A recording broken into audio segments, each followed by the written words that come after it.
If I were wealthy and corrupt, I might desire more and more wealth for myself and less for others. I might look with envy at those beneath, desiring their collective wealth for myself.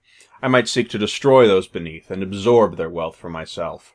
If I were wealthy and corrupt, I might put a scheme in motion to accomplish these goals. I might start by attacking education, maybe lobbying my politicians and promising campaign contributions if they agree to make cuts to education, to reduce budgets, increase class size, pay teachers less, and overall make education less and less efficient. I might mask this by using my political puppets to solidify an educational criteria, to give children useless knowledge so that it appears as if their education has value.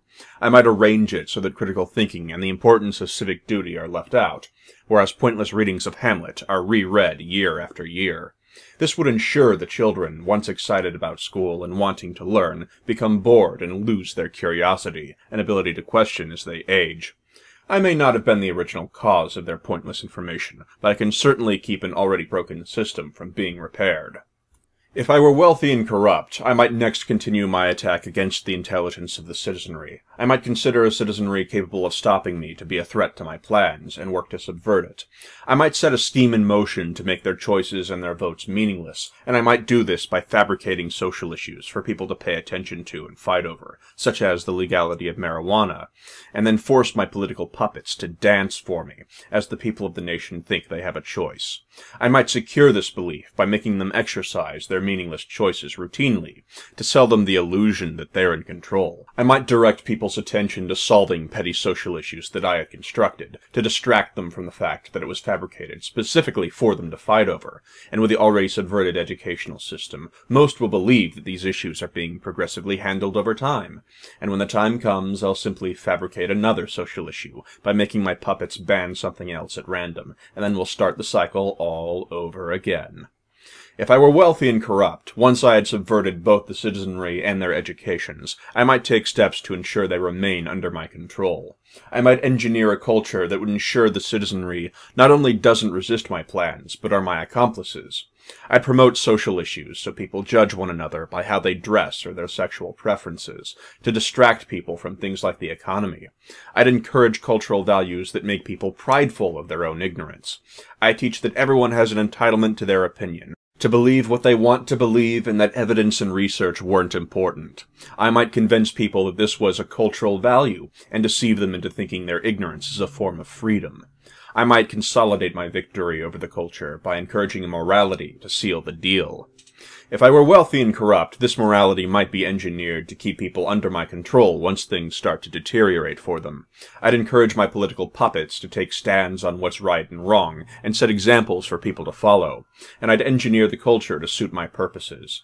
I might teach that peaceful protests are the most that should ever be used, and indoctrinate people with a belief that things will always work out for them automatically, so long as they act with certain restrictions, to ensure that no violent means are ever used against me. I might encourage selective interpretation of a religion or two to make people cherry-pick their beliefs, and engineer morality that forbids the citizenry from acting with force, and encourages them to be apathetic. I might encourage them to disregard the beliefs of their founders, or better yet, use the newfound entitlement to opinion to deceive people into believing their new morality matches the morality of their founders, since they'll never check anyway. Once I've done that, all I have to do is resort to violence from the legal system, and I will win every time, having rigged the game from the start. If I were wealthy and corrupt, with a government in my pocket and the citizenry bound by the morality I placed upon them, too ignorant to see how they're being used, and too apathetic to do anything about it anyway, I can now use the media to create social hysteria at will. Perhaps I would create a hysteria about crime, to make people sit back as I undermine their rights, and a few years later, another hysteria about terrorism, to crush their rights even more. Most won't even notice that I'm recycling the same old tricks. I could perhaps use this hysteria to create loyalty to my system. I could involve them in expensive wars until their economy collapses. I could perhaps fund or even create some organizations to be a great threat, to justify forcing my political puppets to attack the enemy I had created. Most people will be too uninformed to notice that the goal of these wars isn't to win. If I were wealthy and corrupt, my victory would be nearly complete. The country would be in a state of decline, and eventually it would decline far enough for me to destroy the lower classes and seize their wealth for myself, to feed my endless hunger. I would survive this great fall, but those beneath would not, and I would gorge myself on the coming feast. And I'd have help from others wealthy and corrupt like me. The subverted legal system would create more customers for the private prison systems. The prolonged wars would provide wealth for the defense contractors. The destructive medical industry would feed the insurance companies and make people more apathetic for fear of debt. Keeping marijuana banned could benefit the lumber industries. We would all feast together on the blood of the state. Not all those feasting are corrupt, but if they were to stop feasting, they'd surely be disadvantaged and consumed by others like myself. After all, cannibalism is natural in our world. If I were wealthy and corrupt, having consumed my nation, drained it of life and turned it into a backwater, I would look around greedily for other nations to devour, and move on to my next great feast. And the best part? The new nations that I will feed upon will be none the wiser.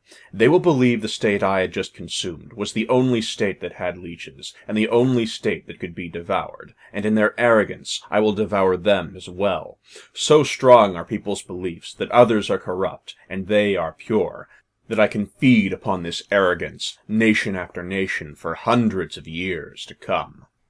If I were wealthy and corrupt, I might have thought myself immortal, towering above the lower classes like a man over an anthill. I might have thought myself a god among men, and immune to death. I might one day find my human body to deteriorate, and be faced with the grim reality that all humans eventually die. I might believe this to be unfair or unexpected, totally unaware that my greed blinded me. I might complain as to the injustice of it, that I was a god who could not die, and this was the most unfair thing to ever happen. I might remain ignorant of how I had sabotaged medicine and science by my greed, and simply think it unfair, blindly ignorant of the true cause until the point of death, too blinded by greed to understand that I had brought this fate on myself, and bound others to fall with me. Or perhaps, just maybe, I might, in my final days, realize that my greed had damaged human progress, and that in my blindness I had greedily thrown out my own future in return for a few extra coins. Having deprived the nation of intelligence and education for medical advancement, I may have been totally unaware that medicines could have been developed to heal me and extend my life. I might be fearful of what lay beyond for a while, but on my deathbed I would take comfort in knowing that I managed to sabotage the rest of humanity, and that if I am to die pointlessly, I will be certain that they die pointlessly with me. It makes no difference that I brought this fate upon myself, because I am a god, and if I am to die needlessly, the ants beneath me must die needlessly too. And I would be certain that they would, having succeeded in consuming their nation and their progress. And with that, my true victory would be complete. I may have made the mistake of throwing away my own future, but if I destroyed mine, then the rest of you must have yours destroyed as well.